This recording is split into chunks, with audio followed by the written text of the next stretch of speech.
Chapitre 2. Première sortie. Monsieur Patissot travailla mal toute la semaine à son ministère. Il rêvait à l'excursion projetée pour le dimanche suivant, et un grand désir de campagne lui était venu tout à coup, un besoin de s'attendrir devant des arbres, cette soif d'idéal champêtre qui hante au printemps les Parisiens. Il se coucha le samedi de bonne heure, et dès le jour, il fut debout. Sa fenêtre donnait sur une cour étroite et sombre, une sorte de cheminée où montaient sans cesse toutes les puanteurs des ménages pauvres. Il leva les yeux aussitôt vers le petit carré de ciel qui apparaissait entre les toits, et il aperçut un morceau de bleu foncé, plein de soleil déjà, traversé sans cesse par des vols d'hirondelles qu'on ne pouvait suivre qu'une seconde. Il se dit que, de là-haut, elle devait découvrir la campagne lointaine, la verdure des coteaux boisés, tout un déploiement d'horizon. Alors une envie désordonnée lui vint de se perdre dans la fraîcheur des feuilles. Il s'habilla bien vite, chaussa ses formidables souliers et demeura très longtemps à sangler ses guêtres dont il n'avait point l'habitude. Après avoir chargé sur le dos son sac bourré de viande, de fromage et de bouteilles de vin, car l'exercice assurément lui creuserait l'estomac, il partit, sa canne à la main. Il prit un pas de marche bien rythmé, celui des chasseurs, pensait-il, en sifflotant des airs gaillards qui rendaient plus légère son allure. Des gens se retournaient pour le voir, un chien jappa. Un cocher, en passant, lui cria « Bon voyage, monsieur Dumollet !» Mais lui s'en fichait carrément, et il allait sans se retourner, toujours plus vite, faisant d'un air crâne le moulinet avec sa canne. La ville s'éveillait joyeuse, dans la chaleur et la lumière d'une belle journée de printemps. Les façades des maisons luisaient, les serins chantaient dans leurs cages, et une gaieté courait les rues, éclairait les visages, mettait un rire partout, comme un contentement des choses sous le clair soleil levant. Il gagnait la Seine pour prendre l'hirondelle qui le déposerait à Saint-Cloud et, au milieu de l'ahurissement des passants, il suivit la rue de la Chaussée-d'Antin, le boulevard, la rue Royale, se comparant mentalement aux Juifs errants. En remontant sur un trottoir, les armatures ferrées de ses chaussures encore une fois glissèrent sur le granit, et lourdement il s'abattit, avec un bruit terrible, dans son sac. Des passants le relevèrent, et il se remit en marche, plus doucement, jusqu'à la Seine, où il attendit une hirondelle.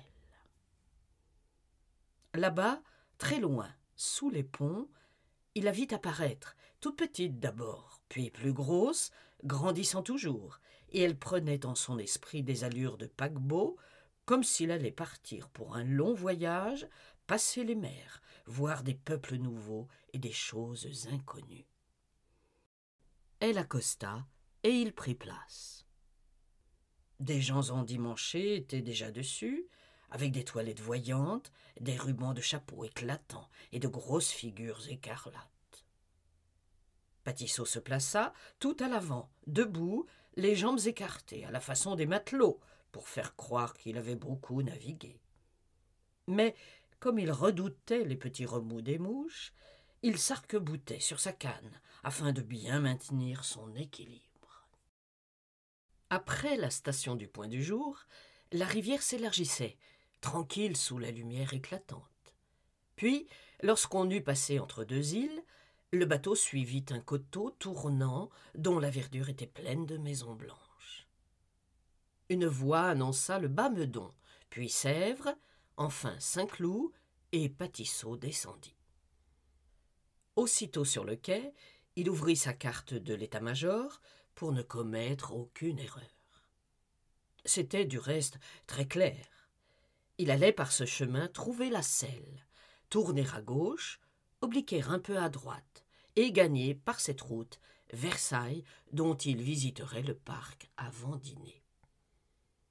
Le chemin montait et Patissot soufflait, écrasé sous le sac, les jambes meurtries par ses guêtres, et traînant dans la poussière ses gros souliers, plus lourds que des boulets. Tout à coup, il s'arrêta avec un geste de désespoir. Dans la précipitation de son départ, il avait oublié sa lunette marine. Enfin, voici les bois. Alors, malgré l'effroyable chaleur, malgré la sueur qui lui coulait du front, et le poids de son harnachement, et les soubresauts de son sac, il courut, ou plutôt il trotta vers la verdure, avec de petits bonds, comme les vieux chevaux poussifs. Il entra sous l'ombre, dans une fraîcheur délicieuse, et un attendrissement le prit devant les multitudes de petites fleurs diverses, jaunes, rouges, bleues, violettes, fines, mignonnes, montées sur de longs fils, épanouies le long des fossés.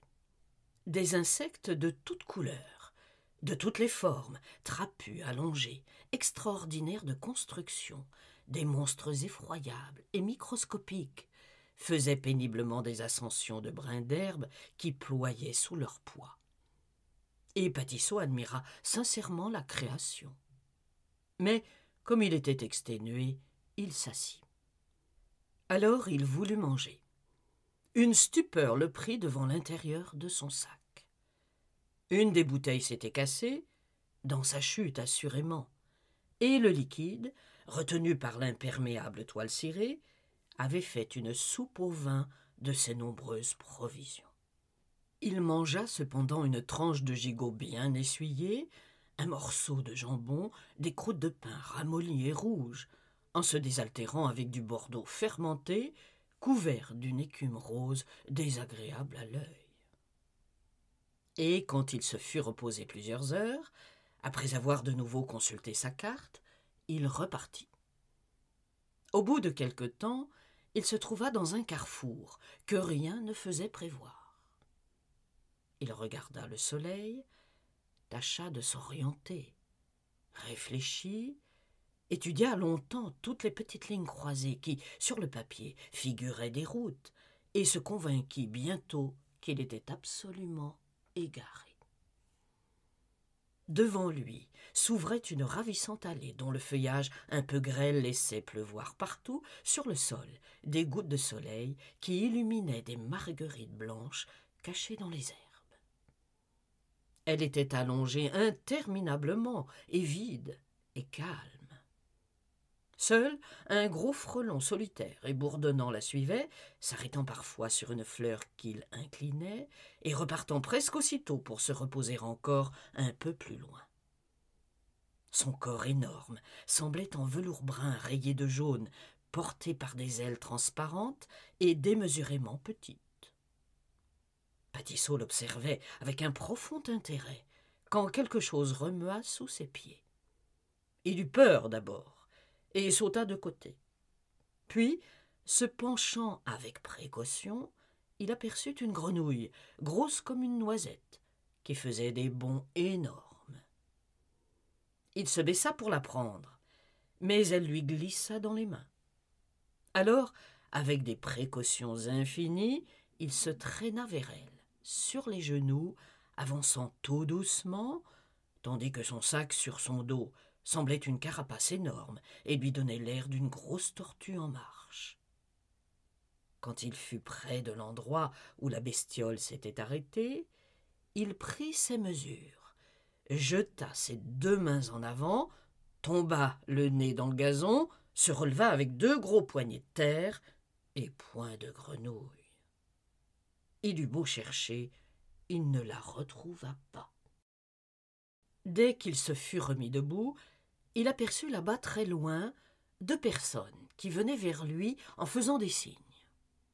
Une femme agitait son ombrelle et un homme, en manche de chemise, portait sa redingote sur son bras. Puis la femme se mit à courir, appelant « Monsieur, monsieur !» Il s'essuya le front et répondit « Madame ?»« Monsieur, nous sommes perdus, tout à fait perdus. » Une pudeur l'empêcha de faire le même aveu, et il affirma gravement « Vous êtes sur la route de Versailles. »« Comment ? Sur la route de Versailles? Mais nous allons à Rueil. » Il se troubla, puis répondit néanmoins effrontément: « Madame, je vais vous montrer, avec ma carte d'état-major, que vous êtes bien sur la route de Versailles. » Le mari s'approchait. Il avait un aspect éperdu, désespéré. La femme, jeune, jolie, une brunette énergique, s'emporta dès qu'il fut près d'elle. « Viens voir ce que tu as fait. Nous sommes à Versailles, maintenant. Tiens, regarde la carte d'état-major que monsieur aura la bonté de te montrer. Sauras-tu lire seulement? Mon Dieu, comme il y a des gens stupides! Je t'avais dit pourtant de prendre à droite, mais tu n'as pas voulu, tu crois toujours tout savoir. » Le pauvre garçon semblait désolé. Il répondit: « Mais, ma bonne amie, c'est toi. » Elle ne le laissa pas achever et lui reprocha toute sa vie, depuis leur mariage jusqu'à l'heure présente. Lui tournait des yeux lamentables vers les taillis, dont il semblait vouloir pénétrer la profondeur, et, de temps en temps, comme pris de folie, il poussait un cri perçant, quelque chose comme « Tut !» qui ne semblait nullement étonner sa femme, mais qui emplissait Patissot de stupéfaction. La jeune dame, tout à coup, se tournant vers l'employé avec un sourire: « Si monsieur veut bien le permettre, nous ferons route avec lui, pour ne pas nous égarer de nouveau et nous exposer à coucher dans le bois. » Ne pouvant refuser, il s'inclina, le cœur torturé d'inquiétude, et ne sachant où il allait les conduire. Ils marchèrent longtemps. L'homme toujours criait « Tut !» Le soir tomba. Le voile de brume qui couvre la campagne au crépuscule se déployait lentement, et une poésie flottait, faite de cette sensation de fraîcheur particulière et charmante qui emplit le bois à l'approche de la nuit. La petite femme avait pris le bras de Patissot, et elle continuait, de sa bouche rose, à cracher des reproches pour son mari, qui, sans lui répondre, hurlait sans cesse « Tut !»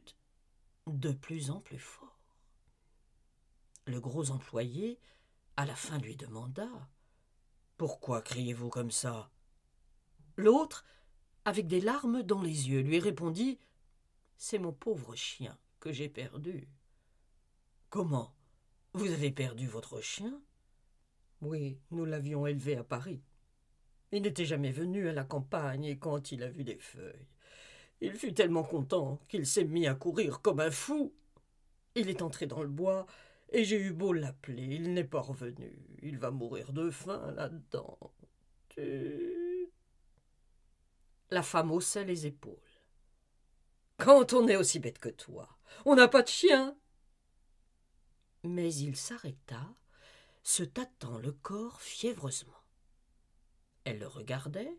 « Eh bien quoi? » « Je n'ai pas fait attention que j'avais ma redingote sur mon bras.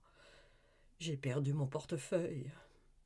Mon argent était dedans. » Cette fois, elle suffoqua de colère.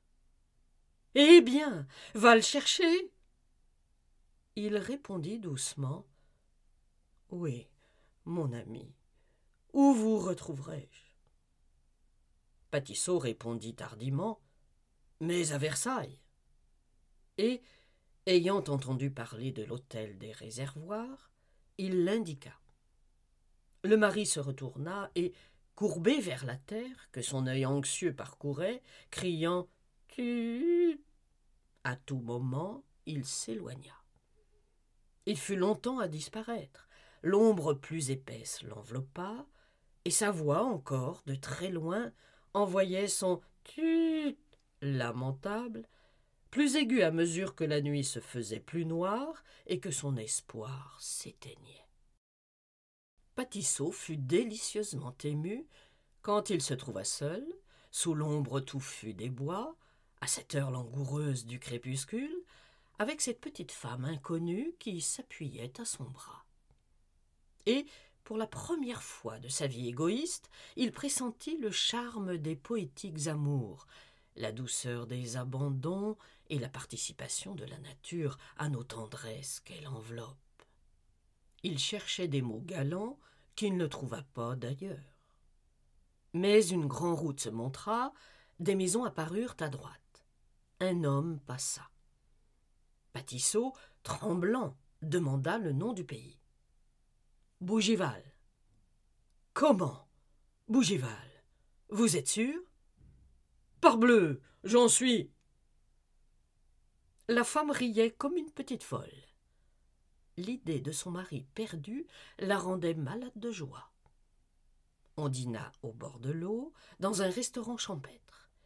Elle fut charmante, enjouée, racontant 1000 histoires drôles, qui tournaient un peu la cervelle de son voisin.